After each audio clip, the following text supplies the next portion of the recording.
You're still watching the Rise Festival. My name is Mo, and I'm not alone this time. I'm with Gavin. Gavin came down to tell us more about their initiative.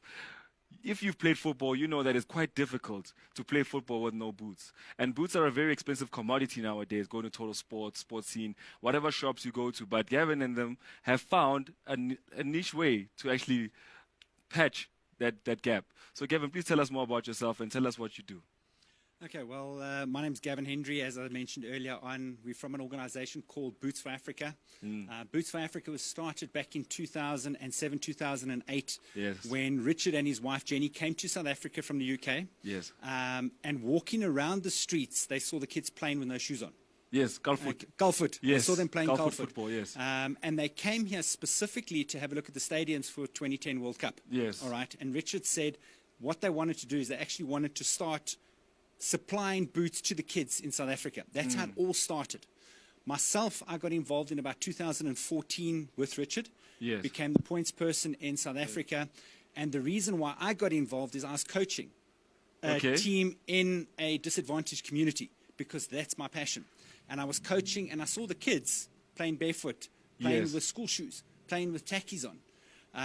And what I did is I then went obviously online to go and have a look, where can I get boots from, and stumbled across Boots for Africa. Yes. And it's just grown from there. It's just, being the points person in South Africa, we've been able to do in the region of about 7,000 pairs of boots to date since 2014. So I'm going to ask you a question that's very close to my heart because I've also coached football at a miniature level at 7 to 10 years old. Yeah. How is it to coach in a disadvantaged area? Hard.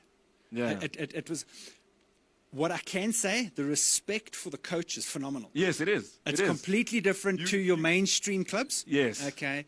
But coaching there, the respect is there. Yes. But it is so hard for me to watch the kids come in. You don't see parents. You never see parents. You never see parents. And until there's an opportunity from a big club. Correct. Yes. Okay, you don't see parents. So that tore me when there was games being played and there was no cheering. But more so them not having boots. Okay, not having boots. Some of the kids not having socks.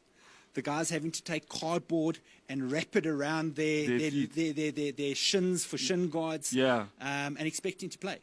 And for me, how do you expect somebody to excel at a game where you don't have the basic equipment? It's like basically asking me to write an exam with no pen. Correct. 100%. So now you coaching, you start seeing this lack, and then when you start giving out the boots, what for you really is, what motivates you to give out these boots? Okay, so the first time we handed boots out, we got a whole lot of boots and we got soccer balls. Yes. Okay. And it was one of the clubs in the area I come from, Alberton Football Club, and we got a whole lot of boots from them and balls. Yes. And we took out a second-hand pair of boots and a second-hand ball, and we kicked it out onto the field. And 125 kids came screaming towards the car because he has a new ball. Yes. He has a brand new pair of boots. And to see the smile on the kids' faces when they get, irrespective that it's a second-hand pair of boots, but it's their own pair of boots. It's my pair of boots. It's my pair of boots. Oh, I nothing can so play in personal it. like boots, eh? And to see their faces, to see the smiles on them, to me is what it's all about. I think I should give context to why this is so important to me. I used to play rugby. I started playing rugby when I was 14 in my school because I played at her school. And I didn't have boots, so I went there and I started playing rugby. My mom was not for it, so I didn't have any boots whatsoever. Yeah. So then my coach says to me, come to the office, and I got hand-me-down boots from players that were playing in the first team. Yeah. And when you get those boots, it's life-changing because these are your boots. Yeah. Then no one bought them for you, and it's more of a, we trust you enough with these boots because we think you'll do the right thing. Correct. And once you've played your whole career in high school, you have to leave the boots for the next generation. So it's not an unheard of thing to leave your boots for somebody else. So that's why it touches me so much, is that we don't see that much of it in football. And basically, what do you think of the condition of football in South Africa at the moment? At the junior level. At the junior, Yes. okay, it's very strong. Okay, the people, if I have a look in the townships, okay, they are training Monday, Tuesday, Wednesday, Thursday, Friday, playing on Saturday or Sunday. Yes. The commitment is there. Yes. I take my hats off to the coaches. Yes. I really do. They're volunteering. Because they're volunteering. They're not doing it for anything. Yes. And it keeps the kids active. It keeps them busy. It keeps them focused. Away it keeps from them, drugs and keeps them alcohol. disciplined, which is great to see. Yeah. But it's still sad to see that they don't have the basics out there. You know what's key about that? A lot of players go missing in their teenage years, Yes. just before 20. Yeah. And it's because of a lack of resources, a lack of boots, a lack of transport money to go for the trials. Trials now are for sale. So in terms of that gap, have you guys tried to address that gap from 16 to 20? Okay, so what I've seen being part of Boots for Africa over the last couple of years is we've got involved with a lot of players. Okay, so Rhoda Malutsi, Tebogo Mokoena, we've had Janine from Wake on it, we've got Mark's Mabonyane. No. Mark's Mayambela. Mayambela now. Mayambela, yes. And because they come out with us, okay, we've had Zita coming out with us last week from Banyana. We've had a lot of players that have come out, and the kids enjoy seeing them. And the kids look up to their stars. Yes. And when the stars start talking about their stories, where they started from, it brings them hope. And when a star gives them a pair of shoes, they will remember that for life. I remember back in 1984, Gary Bailey, when he was playing for United, gave me a soccer ball, signed by him and his dad. And since that day, I've been passionate about the sport. Yeah. And that was my superhero.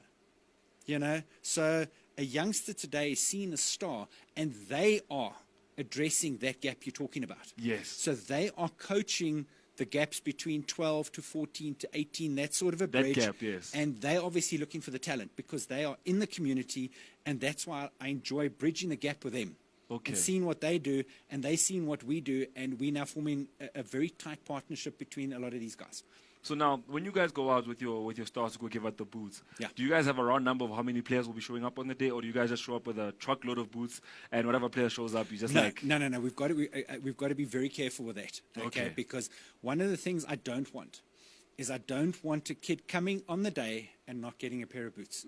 That would rip. And all your friends have a pair of boots. That would rip my heart to pieces. Yeah. Okay, so before we go out, the clubs would say to me, Gavin, we've got 16 players. These are if you look at my phone now, I've just got an email now, okay, of 4 divisions in one team. I've got the name, I've got the age, I've got the bracket they're playing, and I've got the shoe size. Yeah. So what we do beforehand is they give that to us. I then go back to ensure this is what I've got. So on the day when we come there, I know as long as the coach has got those kids there and no more, okay, every one of those kids will get a pair of boots from us. Okay, I just want to ask you one more question before we wrap it up. Is it a surprise thing? Do you guys let the players know that you're coming, or do the players just get told, show up on this day, there's going to be something happening, and then you guys show up and surprise them? They know a little bit because obviously the coach has to ask them for their boot sizes, okay, but they've got no clue who we're going to bring along with. Oh, okay. So they've got no clue that there's going to be either media there or there's going to be stars there or whatever the case may be. They've got no clue. Yeah. One of the first ones we did, we actually had Ashley McKeezy there, the South African freestyle champion. Yes, and he came and he did a show for the kids. Yes. And the kids absolutely loved it, you know. And so they've got no clue what happens on the day. Obviously, we're not quite able to do that now with COVID. Yeah. You know, the groups have to be a lot smaller. We used to handing out 800, 1,000 pairs of boots at a time. At one time. But now we limited to 50 in one spot.